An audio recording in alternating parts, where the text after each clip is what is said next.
예수 열방의 소망, 예수 우리의 위로자, 주는 온 땅의 영원한 소망.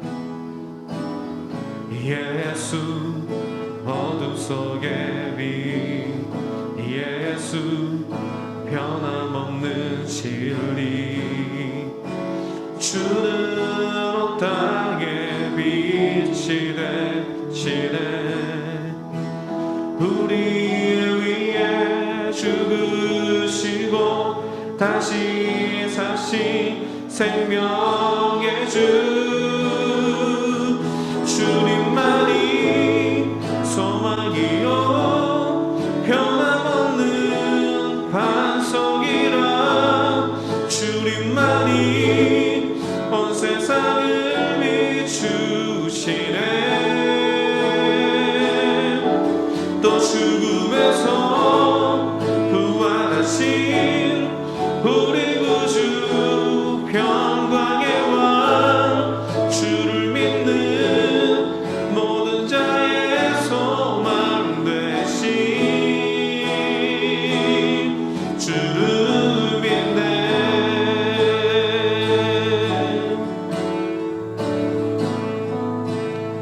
다시 한번 예수 열방의, 예수 열방의 소망, 예수 우리의 위로자, 주는 온 땅의 영원한 소망.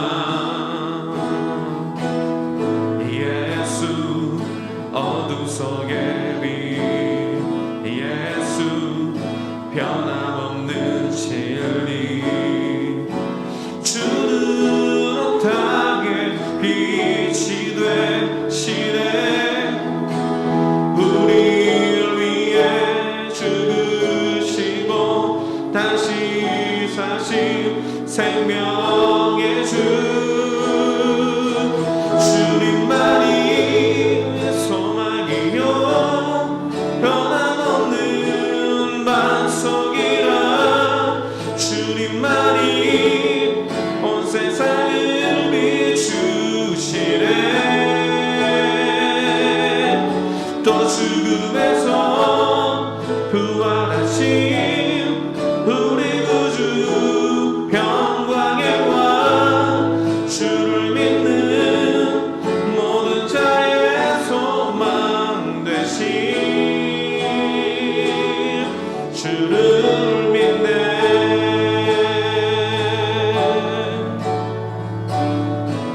다시 한번 우리 위해 죽으시고, 우리를 위해 죽으시고 다시 사신 생명, 우리를 위해 죽으시고 다시 사신 생명, 우리를 위해 죽으시고 다시 사신 생명. 다시 한번 우리를 위해 죽으시고 다시 사신 생명의 주, 주님만이 소망이요 변함없는 반석이라. 주님만이 온 세상을 비추시네. 또 죽음에서 부활하신 우리 구주 평강의 왕, 주를 믿는 모든 자의 소망 되신. 다시 한번 주님만이 소망이요 변함없는 반석이라. 주님만이 온 세상을 비추시네. 또 죽음에서 부활하신 우리 구주 평강의 왕, 주를 믿는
주 사랑이 나를 이끄시네. 내가 갈 수 없는 그곳으로 주의 사랑 나를 붙드시며 세상 끝날까지 인도하시네. 주님만이 내 아픔 아시며 주님만이 내 맘 어루만지네. 어느 누구도 나를 향하시 주님의 사랑을 끊을 수 없네. 주님만이 내 아픔 아시며 주님만이 나의 구원 되시네.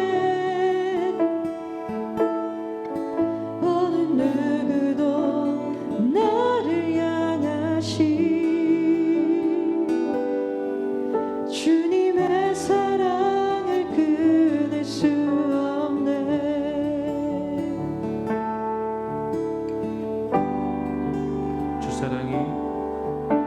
주 사랑이 나를 숨쉬게 해. 세상 그 어떤 어려움 속에도 주 은혜로 나를 돌보시며 세상 끝날까지 지켜주시네. 주 사랑이 나를 이끄시네. 내가 갈 수 없는 그곳으로 주의 사랑 나를 붙드시며 세상 끝날까지 인도하시네. 주님만이 내 아픔 아시며 주님만이 내 맘 어루만지네.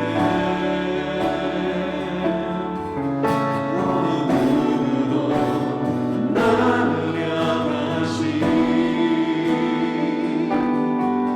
주님의 사랑을 끊을 수 없네. 주님만이 내 능력이시며 주님만이 나의 구원이시네. 어느 누구도 나를 향하시 주님의 사랑을 끊을 수 없네. 아멘. 주님만이 내 아픔 아시며 주님만이 내 맘 어루만지네. 어느 누구도 나를 향하시 주님의 사랑을 끊을 수 없네. 주님만이 내 능력이시며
주님의 사랑을 끊을 수 없네. 전능하사 천지를 만드신 하나님 아버지를 내가 믿사오며 그 외아들 우리 주 예수 그리스도를 믿사오니 이는 성령으로 잉태하사 동정녀 마리아에게 나시고 본디오 빌라도에게 고난을 받으사 십자가에 못 박혀 죽으시고 장사한 지 사흘 만에 죽은 자 가운데서 다시 살아나시며 하늘에 오르사 전능하신 하나님의 우편에 앉아 계시다가 저리로서 산 자와 죽은 자를 심판하러 오시리라. 성령을 믿사오며 거룩한 공예와 성도와 서로 교통하는 것과 죄를 사하시는 것과 몸이 다시 사는 것과 영원히 사는 것을 믿사옵나이다. 아멘. 태초에 천지를 창조하신 아버지 하나님, 찬송과 영광을 올려드리옵나이다.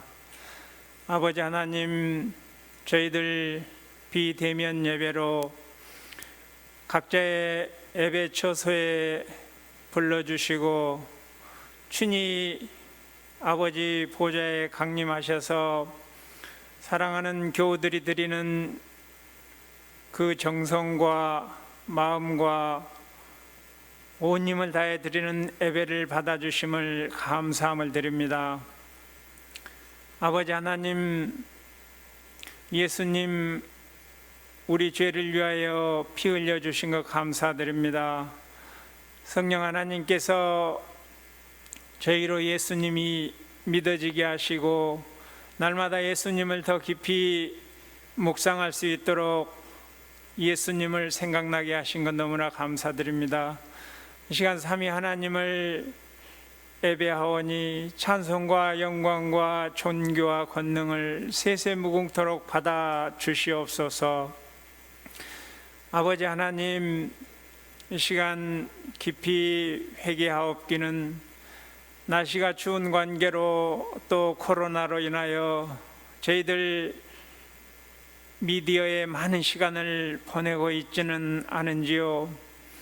겉사람을 행복하고 기쁘게 하는 것이 아니라 저희들 속사람이 강건해지기 원합니다.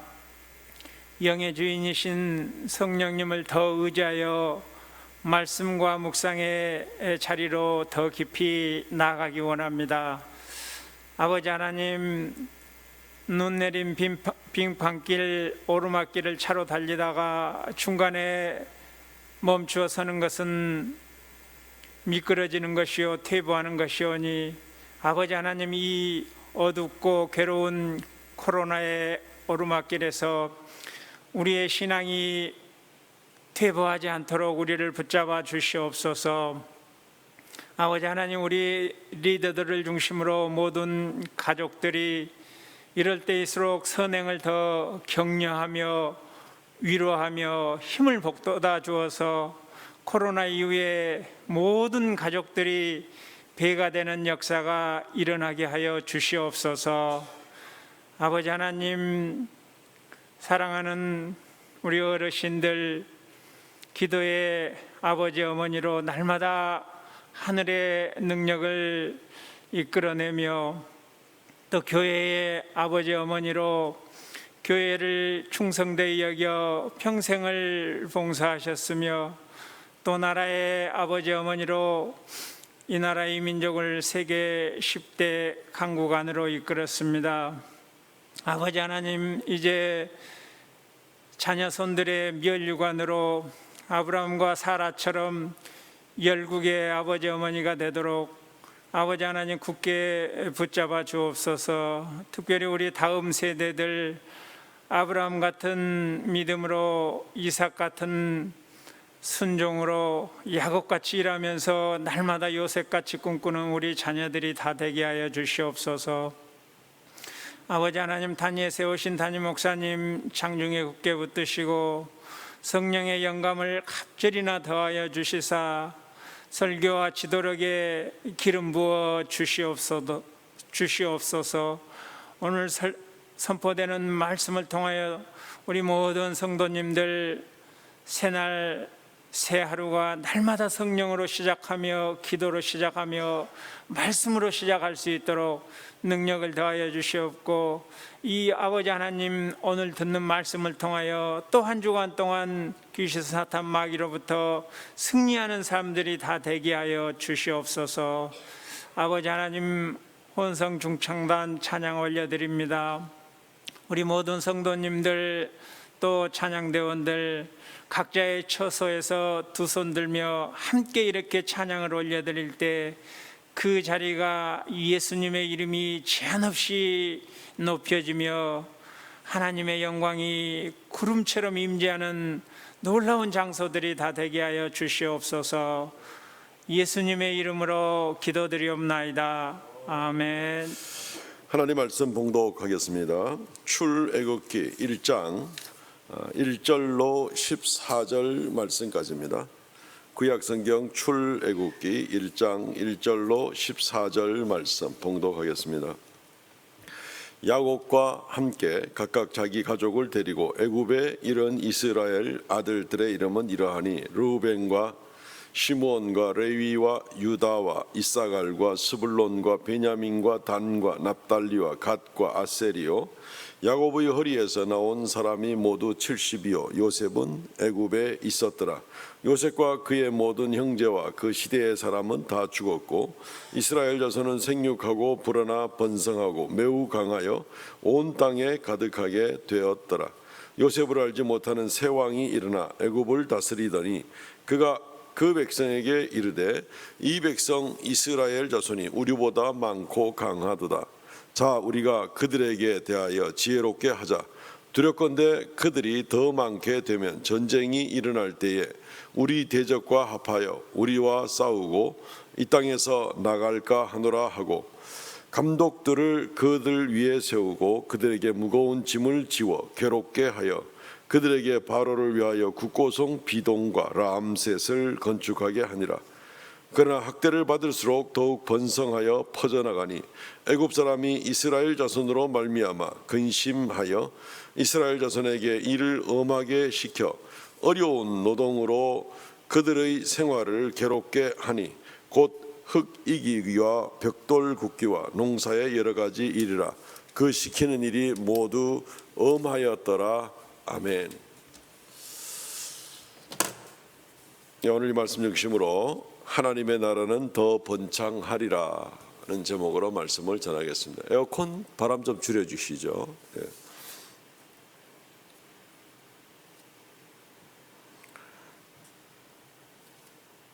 예, 오늘부터 시작을 해서 이제 우리 2021년도에는 이제 출애굽기를 시작하려고 합니다. 작년에 로마서와 또 작년 상반기에는 창세기 말씀을 꼭 필요한 귀한 말씀들을 뽑아서 우리가 설교를 했습니다. 올 한 해 동안은 출애굽기와 사도행전의 말씀으로 올 한 해 설교 본문으로 삼고자 합니다. 성경 66권 중에 이 출애굽기와 사도행전은 어떤 면에서는 가장 다이나믹한 그런 내용이 기록된 말씀이라고 볼 수가 있습니다. 출애굽 사건을 통해서 또 초대교회 때 교회들이 세워지는 그 과정들을 통해서 오늘날 어떤 면에서 가장 절실하게 우리가 배워야 되는 그러한 책들, 하나님의 역사가 또 가장 강력하게 일어나는 그러한 본문들을 통해서 우리가 교훈을 얻을 수 있습니다. 출애굽기에는 야곱의 자손들 70명 내지 75명이 에집트로 이제 내려가서 한 200~300년 지나는 동안에 이스라엘이 큰 민족으로 번창하게 됩니다. 그리고 동시에 많은 고난도 받게 됩니다. 그리고 결국은 하나님의 인도로 이 에집트에서 벗어나서 출애굽하는 그러한 결과를 맞이하게 됩니다. 적은 수가 내려갔으나 그리고 많은 고난을 받았으나 오히려 번창하여 출애굽하는 그런 결과를 보게 되는 것입니다. 오늘날 우리가 한국에 사는 그리스도인들이 살고 있는, 맞이하고 있는 그런 현실들은 그렇게 녹록하지가 않습니다. 그러나 하나님이 함께 하심으로 말미암아서 반드시 승리하고 하나님의 영광을 더 높이 드러내실 수 있을 줄 믿습니다. 하나님께서 놀랍게 역사하실 때에 직접으로 바로 역사하시기도 하고, 또 많은 경우에는 하나님의 백성들을 통로로 삼아서 그렇게 역사하시는 일들이 참 많이 있습니다. 출애굽기에도 보면은 모세의 부모라든가 또는 모세라든가 또는 요셉의 출산 때 도왔던 산파들이라든가 이런 경우들은 굉장히 많은 하나님께서 그 귀한 백성들을 사용하시는구나 하는 것을 우리가 볼 수가 있는 것입니다. 요즘에 날씨가 많이 차져서 여러 동파 현상들이 생기죠.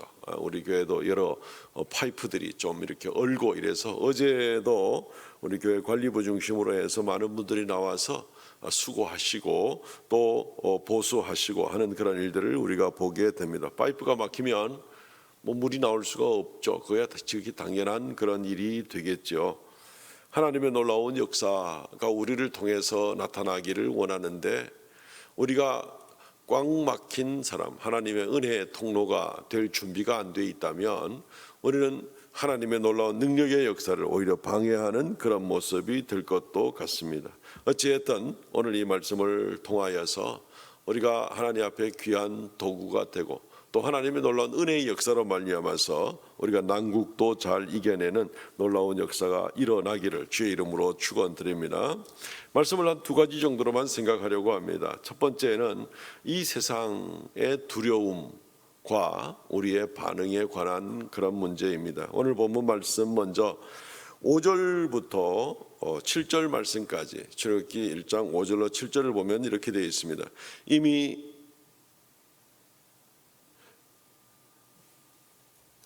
애굽에 있는 요셉까지 야곱의 혈속이 모두 70인이었더라. 요셉과 그의 모든 형제와 그 시대 사람은 다 죽었고, 이스라엘 사람은 생육이 중다하고 번식하고 창성하고 심히 강대하여 온 땅에 가득하게 되었더라. 제가 읽은 거는 개역판이 되는데, 한글 개역판이 되는데, 어쨌든 뭐 같은 내용이죠. 이스라엘 백성들이 애굽에 내려갔는데 세월은 흘렀고 그리고 번성하였더라고 되어 있습니다. 70명, 그리고 에집트에 있던 사람들까지 해서 75명으로 여겨지는데, 이제 이스라엘 백성들은 100만, 200만 그 수를 정확히 알 수 없을 정도로 이제는 큰 민족을 이루게 되는 모습을 보게 됩니다. 이스라엘 백성들이 에집트로 내려갈 때의 형편을 생각하면 지금 이 모습은 꿈을 꾸는 것과 마찬가지다라고 볼 수가 있습니다. 야곱이 그 자녀들을 데리고 에집트에 내려갈 때는 가나안 땅에 양식이 없어서 사실은 양식을 구하러 내려간 거거든요. 마침 요셉이 당시에 거기에 총리 대신으로 있어서 여러 가지 혜택을 많이 입었지만 어쨌든 형편과 처지는 그렇게 되어 내려간 것입니다. 그런데 지금 수백만 명을 이루게 되었다. 너무너무 놀라운 일입니다. 사람의 생각을 할 때는 이것은 불가능한 일이 아닌가 이렇게 생각도 해볼 수가 있습니다만은, 사실은 이러한 일들은 하나님의 계획 가운데 있었다라는 것을 우리가 먼저 살펴볼 필요가 있습니다. 하나님은 이전에 이스라엘 백성의 조상인 아브라함에게 이 약속을 해 주셨습니다. 창세기 15장 5절 말씀에 보면, 그를 이끌고 밖으로 나가 이르시되 하늘을 우러러 무뼈를 셀 수 있나 보라. 또 그에게 이르시되 내 자손이 이와 같으리라. 제가 다시 한번 읽습니다. 개정개혁입니다. 그를 이끌고 밖으로 나가 이르시되 하늘을 우러러 무뼈를 셀 수 있나 보라. 또 그에게 이르시되 내 자손이 이와 같으리라. 무뼈를 셀 수 있나 보라. 아브라함이 이 창세기 15장의 이 말씀을 들을 때에는 아브라함은 자식 한 명도 없었습니다. 아브라함은 나이 많아 늙었습니다. 그런데 그런 아브라함에게 무뼈를 셀 수 있나 보라. 하늘의 별과 같이 내 자손이 이렇게 되리라. 이게 도무지 말이 되는 소린가 싶은 생각을 할 수가 있죠. 그러나 결국 하나님의 약속은 반드시 이루어지게 됩니다. 꿈은 현실로 이루어지게 되었습니다. 세상의 모든 꿈이 다 현실로 이루어지는 것은 아닙니다만은 하나님의 말씀에 기록된 것은 100% 이루어지겠죠. 하나님의 뜻에 맞는 꿈들은 또 반드시 이루어지게 되겠죠. 오늘 본문에서는 이러한 모습들 가운데 이스라엘 백성들이 에집트에 내려가서 400년 세월 지나면서 하나님의 약속의 말씀은 말 그대로 이루어지게 되는 것을 우리가 확인하게 되는 것입니다.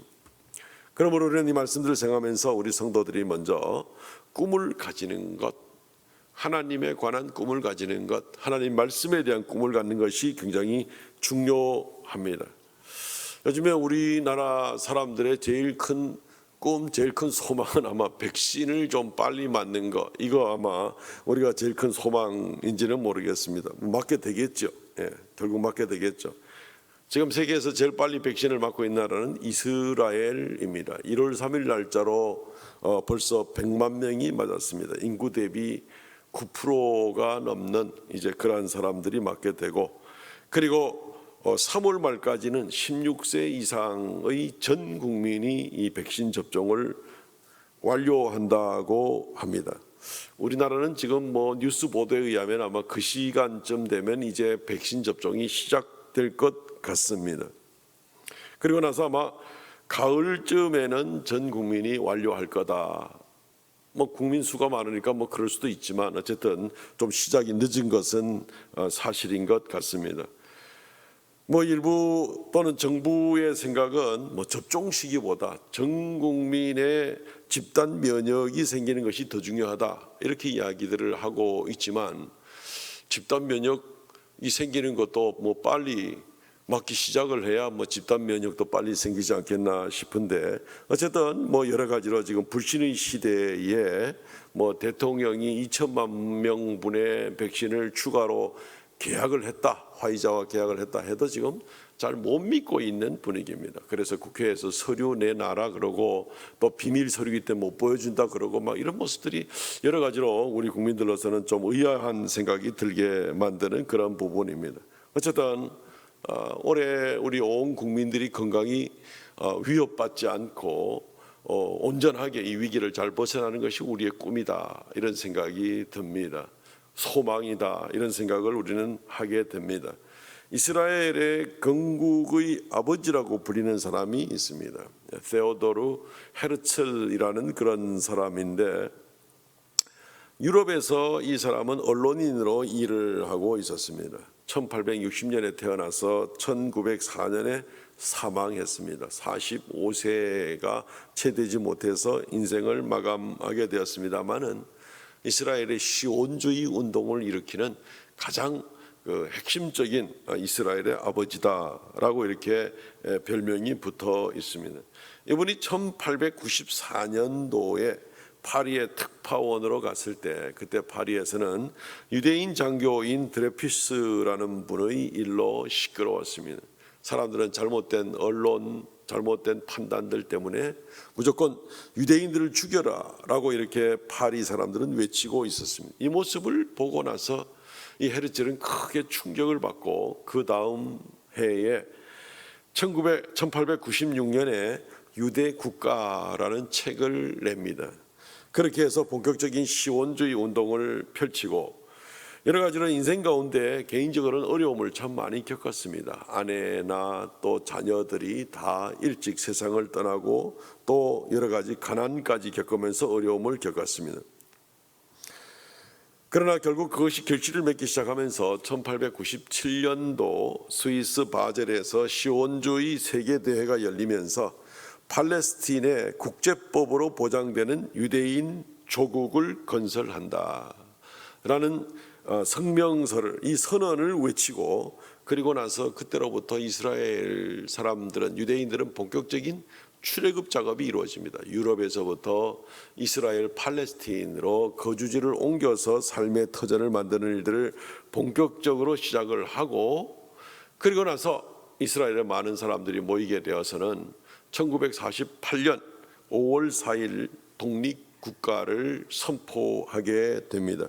그 이전에도 어려움이 있었고 그 이후에도 어려움이 있었지만 또 그 이전의 시간이라는 것은 사실은 이 2차 세계대전을 1차, 2차 세계대전을 다 거치는 가운데 이 일들이 결국 열매를 맺게 된 겁니다. 갖은 어려움을 겪어도 결국 그 꿈이 실현되게 된 겁니다.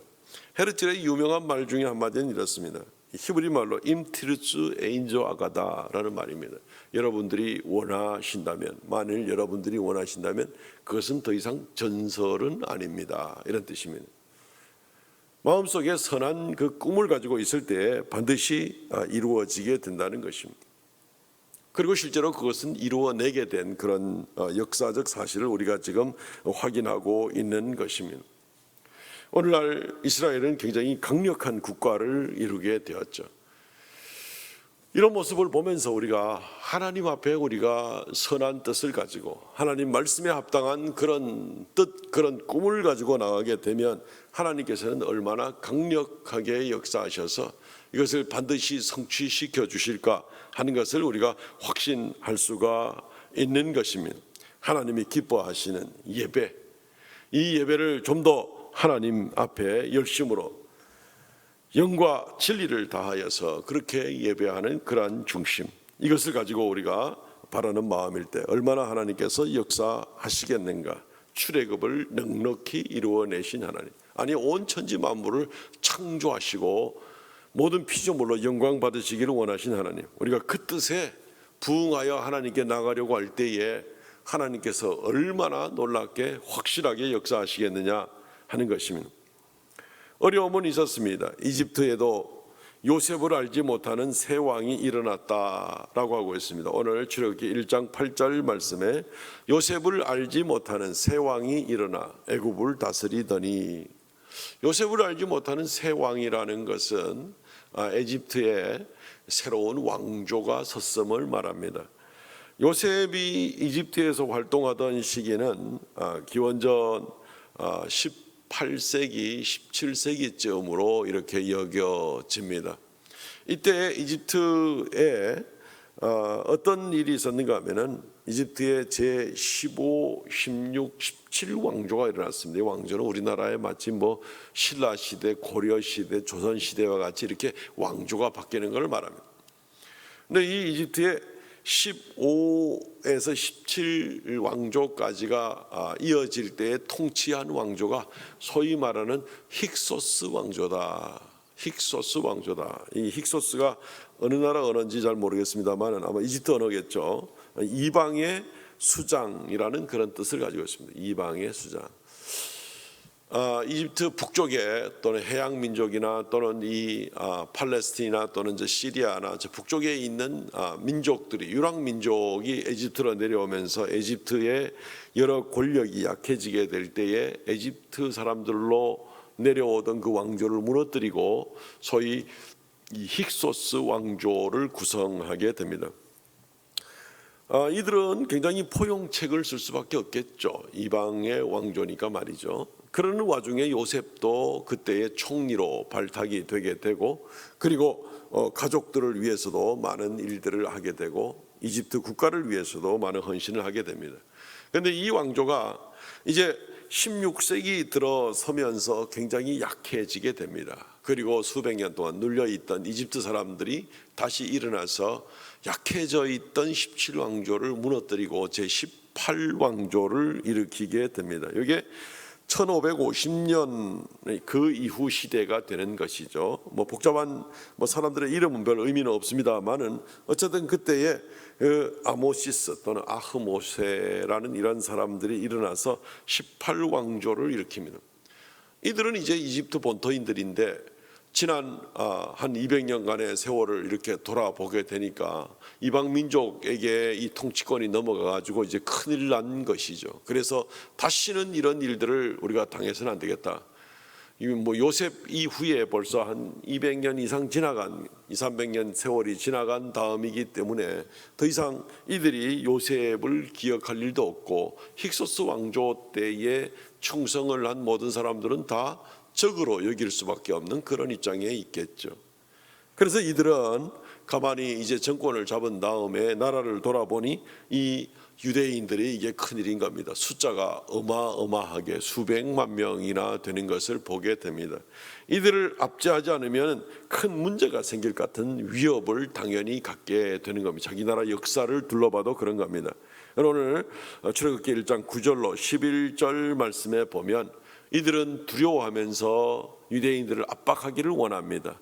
이 백성 이스라엘 백성이 우리보다 많고 강하도다. 자, 우리가 그들에게 대하여 지혜롭게 하자. 두렵건대 그들이 더 많게 되면 전쟁이 일어날 때 우리 대적과 합하여 우리와 싸우고 이 땅에서 나갈까 하노라 하고 감독들을 세우고 그들에게 무거운 짐을 지워서 괴롭게 하고 바로를 위하여 국고성 비동과 람셋을 건축하게 하자.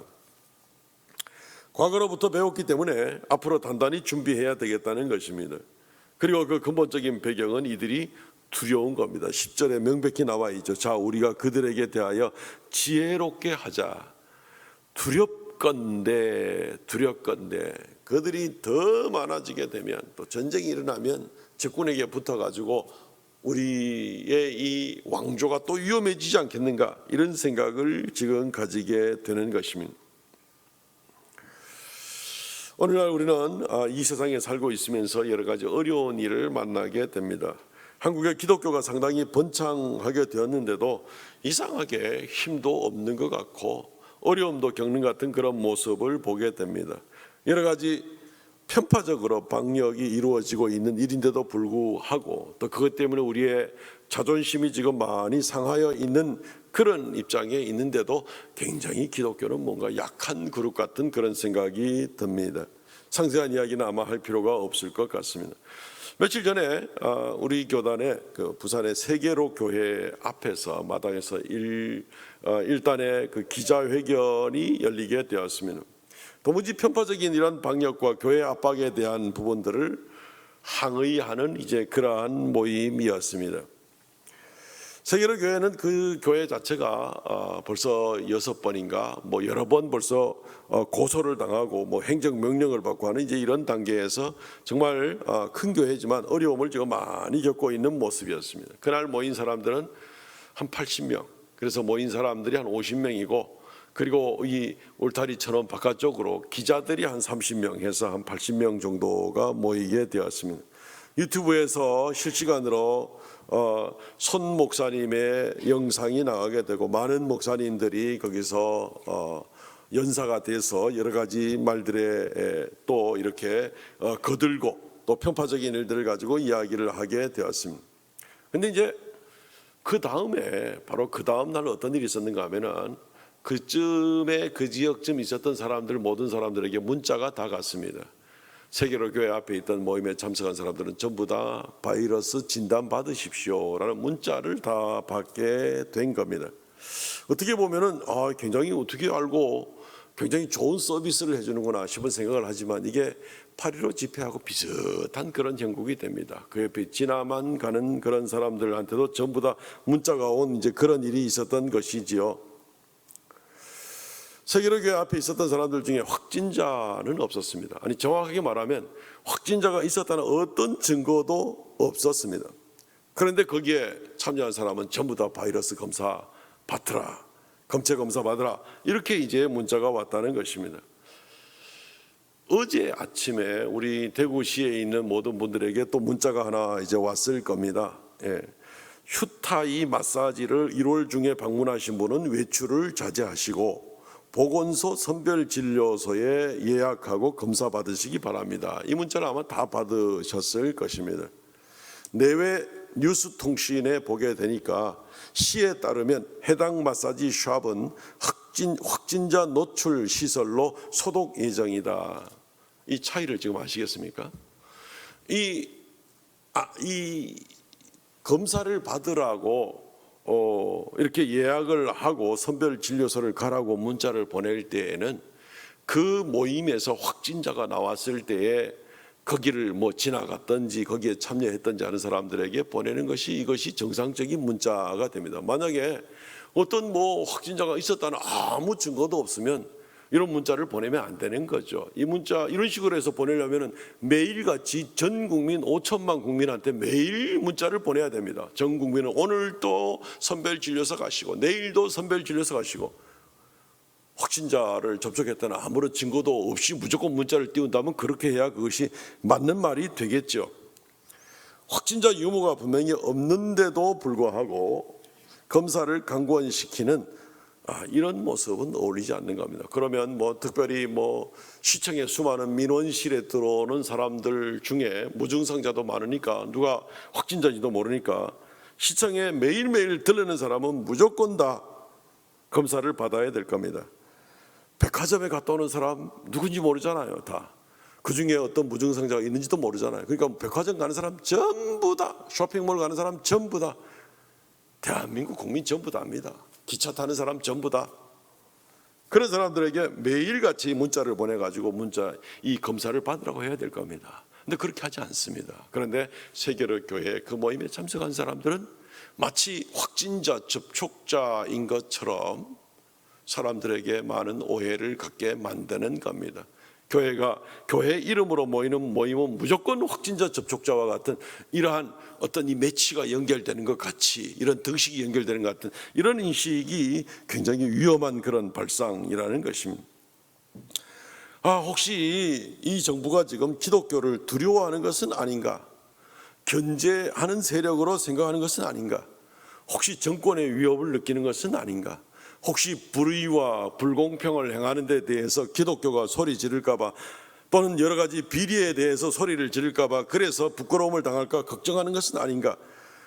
이런 일들을 초장에 입막음하려고 아예 꼼짝 못하게 하려고 하는 것은 아닌가? 불의를 행하는 자들이 계속 불의를 행하기에 어려움이 없도록 하기 위한 것은 아닌가? 물론 교회만 지금 어려운 것은 아닙니다. 이것이 혹시 물타기인지 뭔지는 모르겠지만은 많은 스포츠 센터들 지금 죽으려고 하고 있습니다. 문 닫습니다. 요즘 소주 많이 마신다고 하더라고요. 너무너무 괴롭습니다. 계속해서 편파적인 그런 모습들을 우리가 무슨 방역의 정책을 이렇게 세우는가 싶습니다. 식당에서 4명까지 모여서 먹어도 되는데 같은 그룹은 2테이블에 모여서도 안 되고 다른 그룹은 2테이블이나 3테이블에 앉아서 먹어도 되고, 무슨 바이러스가 무슨 주민등록 조사를 하고 그룹별로 다 출신 조사를 해가지고 그렇게 하는 것도 아닐 텐데 참 이상한 그런 바이러스를 잡는 모습들을 우리가 보게 되는 겁니다. 국민의 자유가 지금 상당히 많이 억압을 받고 있는 그런 가운데 있습니다. 국내선 비행기는 옆자리가 꽉 차서 비좁을 정도로 지금 움직이고 있습니다. 백화점에 인원 제한이 없습니다. 지하철에 보면은 지하철이 터져나가도록 출퇴근 시간에 제약이 없습니다. 시간 단축한다고 하지만 그것이 무슨 의미가 있는지, 무슨 바이러스가 시간별로 움직이는 것도 아니고 아주 이상한 그런 방역을 하고 있는 것에 우리는 특별히 대한민국 8만 개 교회가 압박을 받고 있는, 교회는 무조건 비대면으로 하라고, 전국은 수도권 외에는 2.0 단계로 하면서도 교회만큼은 무조건 비대면으로 하라고, 이 자체를 우리가 이해를 할 수가 없는 이러한 방역입니다. 무슨 방역이 과학이라고 맨날 떠들긴 하는데 이게 무슨 과학의 방역인지 엿장수 맘대로 방역인지 이해가 되지 않는 그런 모습을 우리가 보게 되는 겁니다. 한국 교회는 지금 예배에 많은 방해를 받고 있습니다. 그리고 나서 지금 많은 국민들도 고통스러워하고 있습니다. 이게 지금 쉽게 잡히는 게 아니잖아요. 지금 최근에 숫자 좀 떨어졌다고 해서 검사 수가 적으면 당연히 숫자 떨어지겠죠.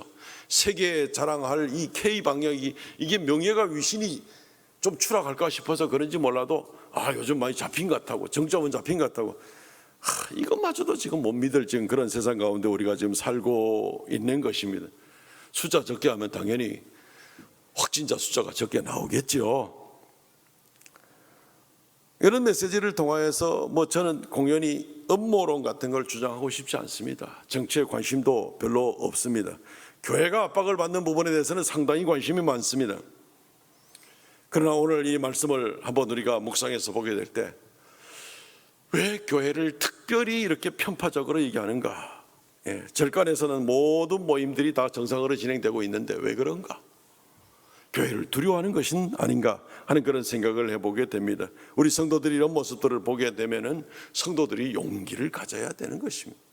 두려워해서는 안 되는 겁니다. 정말 두려워할 자를 두려워해야 되죠. 주님께서는 일찍이 말씀하시기를 우리가 고난받은 일을 그렇게 각오하고 있어라 하는 그런 말씀을 많이 하고 있습니다. 기독교가 처음에 시작되면서부터 2000년 전에 시작되면서부터 세상 국가에 그렇게 환영받았던 적은 그렇게 많지 않습니다. 하나님의 바른 말씀과 바른 삶을 주장하고 나가고 또 보여주고 나가고 이럴 때에 악이 드러나기 때문에 그것 때문에 더 감추기 위해서라도 선을 압박을 하는 일들이 얼마든지 많이 있는 것입니다. 누가복음 17장 25절 그러나 그가 먼저 많은 고난을 받으며 이 세대에 버림받아야 할지니라 라는 말씀을 합니다. 디모데후서 3장 1절 2절 5절 12절 말씀에도 보면은 말세 고통하는 때가 이르리니 사람들은 자기를 사랑하고 돈을 사랑하고 12절 무릇 그리스도 예수 안에서 경건하게 살고자 하는 자는 박해를 받으리라. 경건한 삶은 하나님 닮은 삶입니다. 하나님 중심의 삶입니다. 하나님께 예배하는 삶입니다. 하나님 우선권을 두고 살아가는 그런 삶입니다. 이런 사람들은 박해를 받으리라. 어떤 시대 어떤 모양으로 인하여서든지 간에라도 그렇게 박해를 받으리라고 얘기를 하고 있습니다. 악한 마귀는 당연히 하나님의 자녀들을 미워하겠지요. 또 거기에 영향을 받아온 사람들이라면 당연히 기독교를 곱게 볼 리가 없을 것입니다. 그리스도인들은 이것을 알고 있어야 된다는 것입니다. 그리고 각오를 하고 있어야 된다는 것입니다. 마태복음 16장 3절 아침에 하늘이 붉고 흐리면 오늘은 날이 굳겠다 하나니 너희가 날씨는 분별할 줄 알면서 시대의 표적은 분별할 수 없느냐. 노을이 아침에 끼느냐 붉은 노을이 저녁에 끼느냐를 통해서 벌써 날씨는 분별하고 있는데 이러한 시대상의 모습을 보면서 하나님의 백성들이 영적인 원리를 깨닫지 못하느냐. 담대하시기 바랍니다. 세상이 그리스도인들을 그렇게 기뻐할 일이 별로 없습니다. 우리는 세상을 여전히 사랑하고 그리스도 예수의 사랑을 드러내고 또 하나님의 복음을 전하고 또 이 세상의 국가와 또 권세자들과 이 나라의 백성들을 위해서 간절하게 기도해서 하나님께 나오기를 원하고 또 수고하는 그런 모습이 있지만 어쨌든 기독교인들은 잘 환영받지 못하던 때가 대부분의 인류 역사 가운데 있었던 일들입니다. 그러니까 이것을 알고 담대하셔야 된다는 겁니다. 세상에 눈치 보느라고 정신 못 차리는 그런 일이 있어서는 안 된다는 겁니다. 오늘 말씀을 통해서 두 번째 생각할 것은 이 세상에서 하나님의 백성들이 당하는 고난이 있고 그러나 그 가운데 하나님께서 여전히 더욱 그리스도인들을 하나님 나라의 백성들을 번창하게 할 것이라는 것입니다.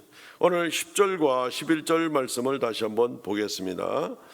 이스라엘 백성들을 이 에집트 사람들이 조직적으로 핍박을 합니다. 자, 우리가 그들에 대하여 지혜롭게 하자. 두렵건대 그들이 더 많게 되면 전쟁이 일어날 때 우리 대적과 합하여 우리와 싸우고 이 땅에서 나갈까 하노라. 감독들을 그들 위에 세우고 그들에게 무거운 짐을 지워서 괴롭게 하여 그들에게 바로를 위하여 국고성 비동과 라암셋을 건축하게 하자. 근본적인 원인은 두려움입니다. 자기들의 가진 것을 잃어버릴까 싶은 두려움입니다. 그래서 그 다음에 아주 조직적으로 계획을 세웁니다.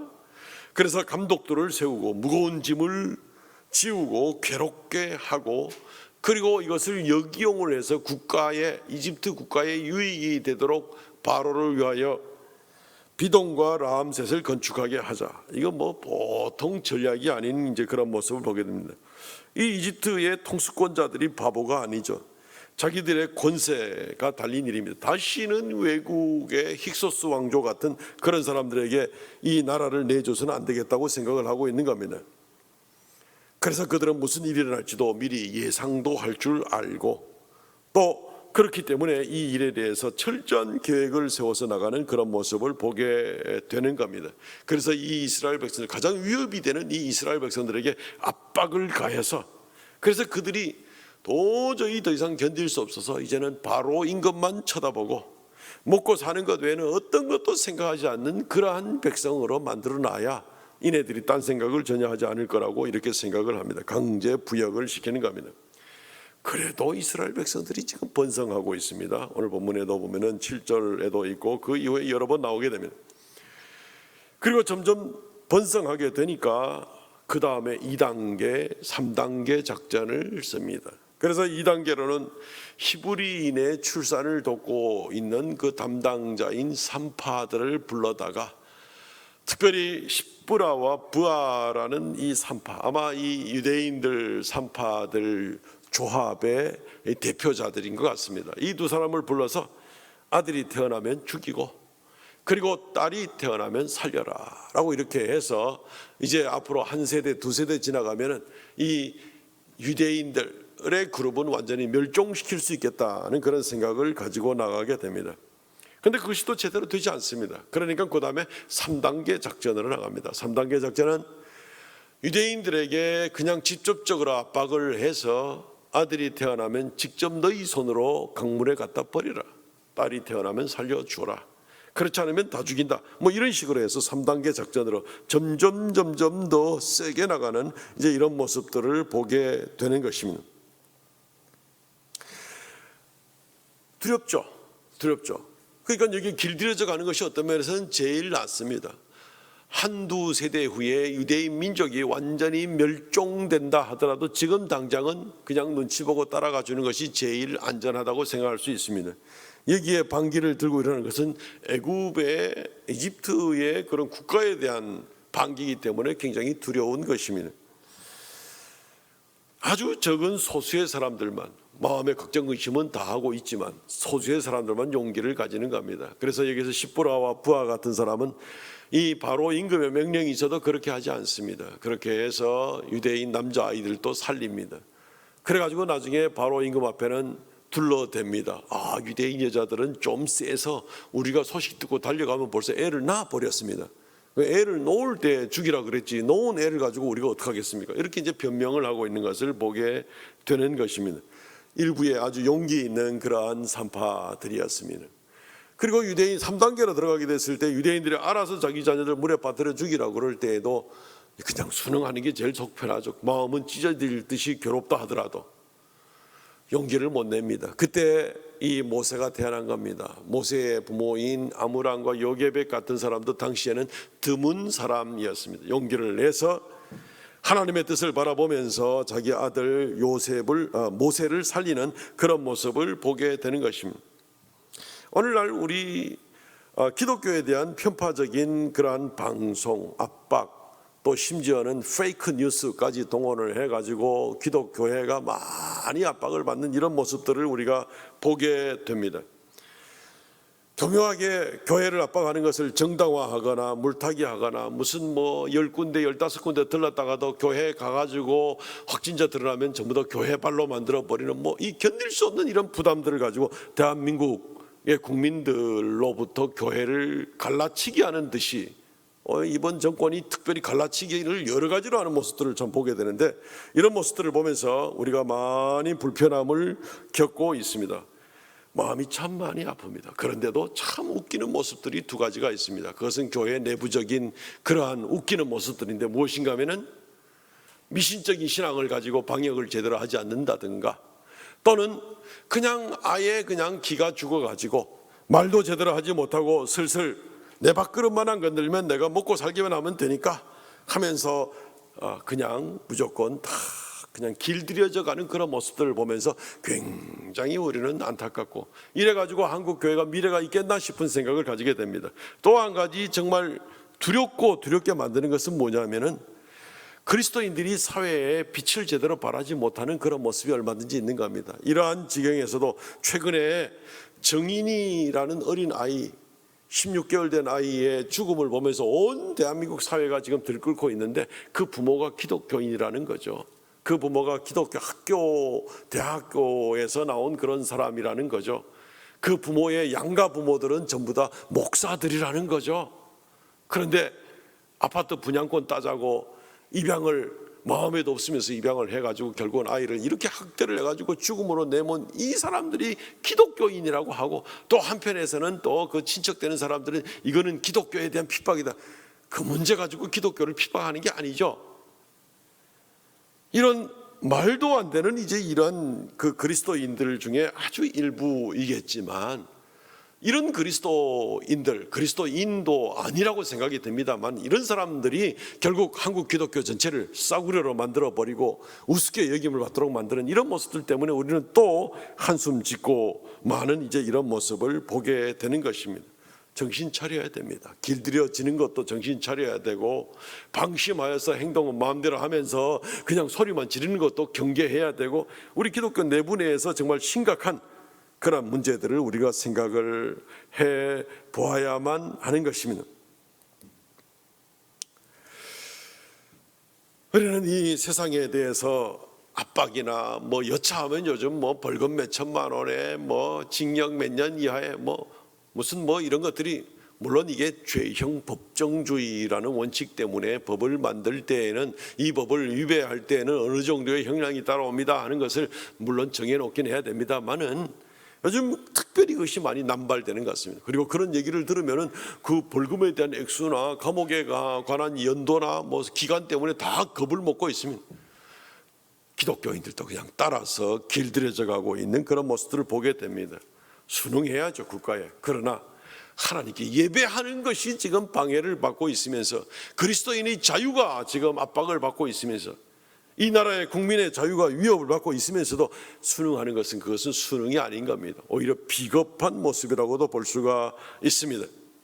오늘 1장 12절 말씀에, 그러나 학대를 받으면 받을수록 더욱 번성하여 퍼져가니 애굽 사람이 이스라엘 자손으로 말미암아 근심하고, 힘을 가지고 압박을 하고 핍박을 하는 것은 이집트 정권 잡은 사람들이 점점 심하게 나오고 있는데, 나중에 결과는 점점 근심하는 것은 본인들이 더 근심하고 있는 모습을 보면서, 우리는 오늘 그리스도인들이 여기에 큰 위로를 얻고 힘을 얻어야 된다고 생각을 하는 것입니다.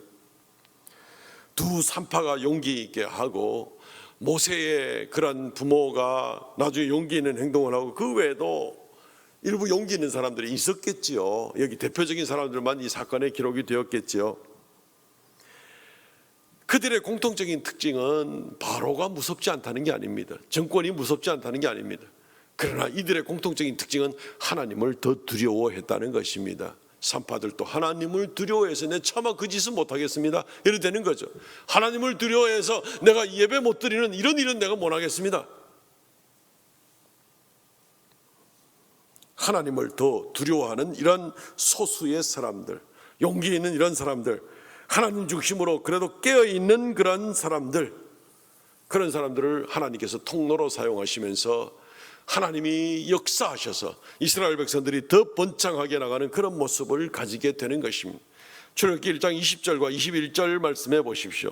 하나님이 그 산파들에게 은혜를 베푸시니 그 백성은 번성하고 매우 강해지니라. 산파들은 하나님을 경외하였으므로 하나님의 그들의 집안을 흥왕하게 하신지라. 하나님 앞에 오히려 하나님을 더 두려워하는 이러한 산파들, 이러한 소수의 사람들, 그들로 말미암아서 하나님께서 크게 역사하셔서 그 백성은 더 번성하고 매우 강해지고, 그리고 용기 있게 나선 그 산파들과 이런 사람들은 하나님이 그 집안을 크게 융성하게 한지라. 성경 말씀에 그렇게 기록이 되어 있습니다. 나일강에 던지라는 많은 사람들을 그 명령을 따라서 나일강에 자기 자식까지 내버리는, 오늘 한국교회가 예배를 자꾸 포기하게 되면 우리 다음 세대의 자녀들은 예배할 수 없습니다. 마치 자기 자녀를 나일강에 집어던지는 부모들과 마찬가지인 그런 모습이 되는 겁니다. 어디 가서 어떻게 예배를 드릴 겁니까?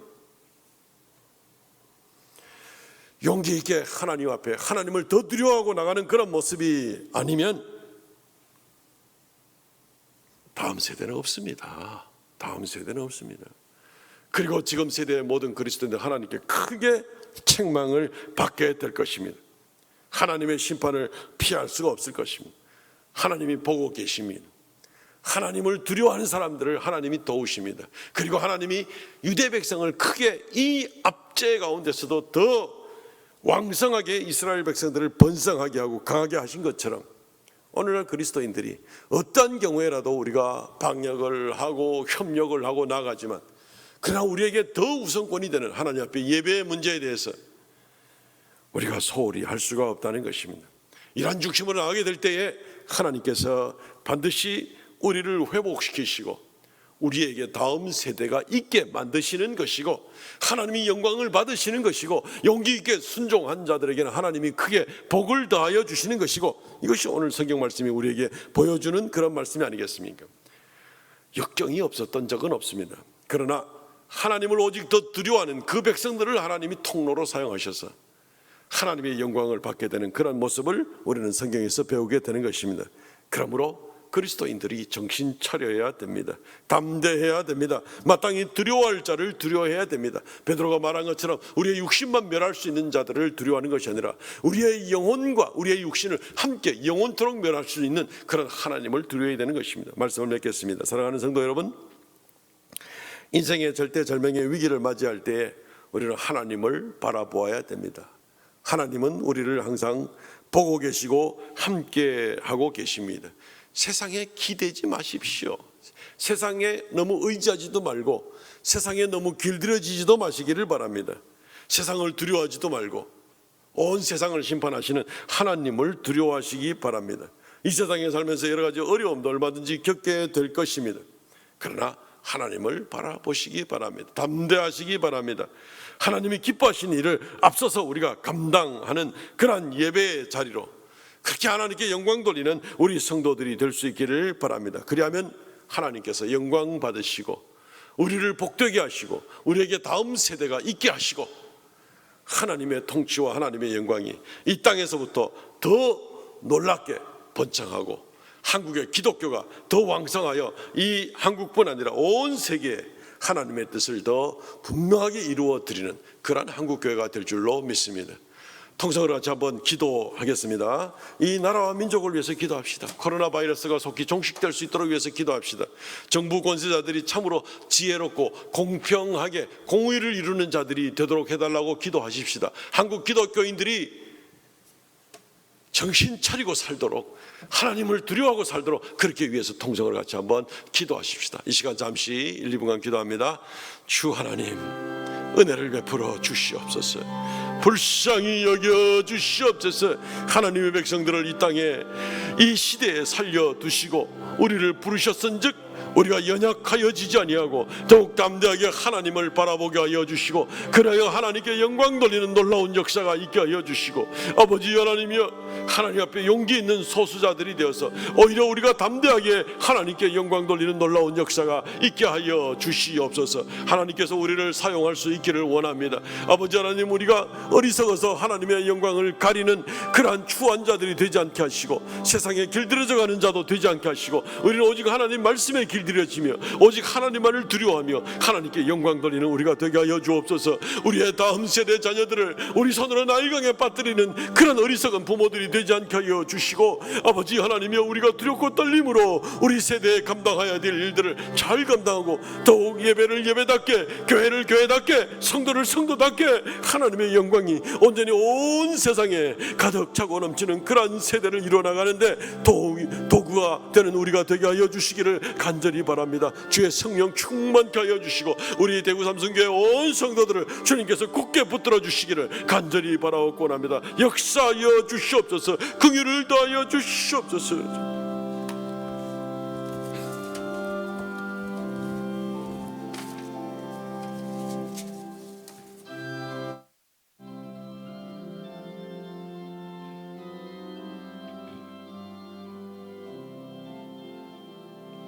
우리의 곁에 있을 때 마음이 통태하오니 주여 내가 살 동안 인도하여 주소서. 주여 나를 인도하소서.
주 하나님 은혜를 감사합니다. 우리를 이 시대에 주님의 파수꾼으로 세우셨사오니 우리가 나팔을 불고 마땅히 하나님의 영광을 드리는 귀한 성도들 다 되게, 우리 교회 되게 은혜 다하여 주옵소서. 이 시간 아버지 앞에 귀한 예물 올리오니 하나님께서 이 예물을 받아주시고 영광 받아 주시옵소서. 하나님의 말씀을 따라 11조의 예물과 감사 예물과 정한 예물을 올립니다. 주님께서 이 예물로 말미암아 더욱 생명의 역사가 많이 나타나게 하시고 드린 손길마다 참으로 자신을 구별하여 주 앞에 드리는 그 믿음을 보시고 주님께서 범사의 복을 더하여 주옵소서. 아버지 하나님, 우리 사랑하는 성도들 가정마다 평안을 더하시고 이 한 주간 동안 건강을 더하여 주시오며 직장에서, 가정에서, 사회에서 그리스도 예수의 빛된 삶을 잘 감당하도록 은혜 더하여 주시옵소서. 감사 찬송을 돌려옵나이다. 주 하나님 은혜를 더하여 주시옵소서. 온 성도들 가운데 주의 성령과 주의 말씀 충만케 하여 주시고 위로부터의 평강과 은혜와 주님의 보호가 역사하여 주시옵소서. 감사하고 예수님 이름으로 기도하옵나이다. 아멘. 지금은 우리 주 예수 그리스도의 은혜와 아버지 하나님 극진하신 사랑과 성령의 교통하심과 새롭게 하심의 역사가 이 시간 주 앞에 머릿속에 예배하는 하나님의 거룩한 자녀들에게 영원토록 함께 있을지어다. 아멘. 광고 드리도록 하겠습니다. 예배 안내입니다. 오늘도 온라인으로 예배가 진행되었습니다. 다음 주까지 1월 17일도 온라인으로 예배가 진행됩니다. 오후 1시 30분에 주일 3부 예배가 있습니다. 신입생 환영회가 1월 17일 3부 예배 후에 온라인으로 진행됩니다. 여러분들 관심을 가지시고 꼭 시청해 주시고 참여해 주시기 바랍니다. 1월달 임원 팀장 모임이 1월 17일 오후 4시에 있습니다. 장소와 방법은 추후에 다시 공지해 드리도록 하겠습니다. 2021년도 새롭게 조가 편성되었습니다.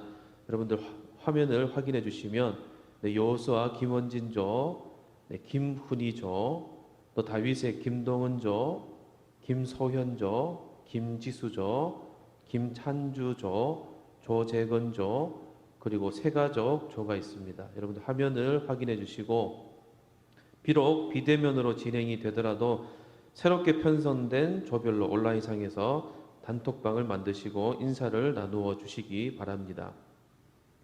2021년 교회 수첩과 달력이 나왔습니다. 필요하신 분은 교회로 문의해 주시면 됩니다. 연말정산 기부금 영수증 발급 안내입니다. 교회 사무실에 영수증 신청서를 비치해 놓았으니 작성하여 제출해 주시기 바랍니다. 온라인 예배 관계로 교회 방문이 어려울 경우 사무실로 알려주시기 바랍니다. 2021년 주정헌금 작정은 2020년 작정을 기준으로 재정부에서 헌금 봉투를 준비합니다. 혹 변동이 있거나 신규 작성하시는 분들은 재정부 또는 교회 사무실로 알려주시기 바랍니다. 온라인 헌금 계좌를 화면으로 띄워드립니다. 성함과 헌금의 종류를 꼭 명시해 주시기 바랍니다. 여러분, 이번 주 한 주도 다시 또 온라인으로 예배가 진행되게 됩니다. 여러분들 삶의 현장에서 더욱더 하나님을 향한 그런 열정들을 놓지 마시고 삶의 현장에서 삶의 예배자로 살아가시고 승리하시는 한 주 되시길 간절히 소망합니다.